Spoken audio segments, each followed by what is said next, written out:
নতুন করে গাজার কয়েকটি স্থানে স্থল অভিযান শুরু করেছে ইসরায়েল। যুদ্ধবিরতি চুক্তি ভঙ্গের তৃতীয় দিনে জায়নবাদীদের হামলায় প্রাণ গেছে শতাধিক ফিলিস্তিনির। প্রাণহানি বেড়ে দাঁড়িয়েছে প্রায় ৬০০ জনে। নিহতদের মধ্যে ২ শতাধিকই শিশু। অন্যদিকে ইসরায়েলি হামলার জবাবে রকেট ছোড়ার দাবি করেছে হামাস। ঢালাইয়ের সেরা প্রিমিয়ার সিমেন্ট। যুদ্ধবিরতি চুক্তি লঙ্ঘন করে গাজায় অব্যাহত রয়েছে ইসরায়েলি আগ্রাসন। প্রাণ গেছে কয়েকশো ফিলিস্তিনির।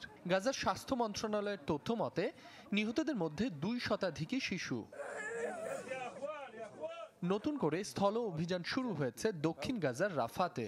বেত লাহিয়াতেও স্থল অভিযান শুরুর কথা জানিয়েছে ইসরায়েলি বাহিনী। বেইত হানুন, বেইত লাহিয়া, দক্ষিণে খান ইউনিসের কয়েকটি এলাকা থেকে জোরপূর্বক সরে যেতে বলা হয়েছে ফিলিস্তিনিদের। যুদ্ধবিরতি ভেঙে যাওয়ায় প্রাণে বাঁচতে আবারও ঘরবাড়ি ছাড়ছেন অনেক বাসিন্দা।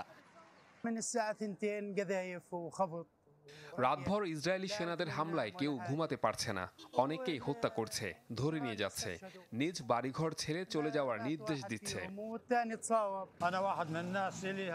যুদ্ধবিরতি ভেঙে এমন হামলা আমরা কল্পনাও করিনি। আমাদের বাড়িঘর ধ্বংস হয়ে গেছে, সব হারিয়ে আমরা পথের ভিখারির মতো হয়ে গেছি।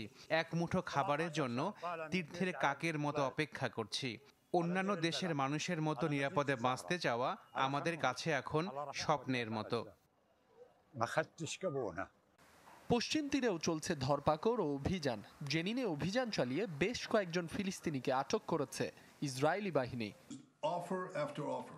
হামলার পরিসর আরও বাড়ানোর হুমকি দিয়েছেন প্রধানমন্ত্রী বেনিয়ামিন নেতানিয়াহু, যার বিরুদ্ধে পাল্টা পদক্ষেপের হুঁশিয়ারি হামাসের। তেল আবিব লক্ষ্য করে রকেট ছোড়ার দাবিও জানিয়েছে ফিলিস্তিনের স্বাধীনতাকামী সংগঠনটি। মাসুম রাব্বি, চ্যানেল 24।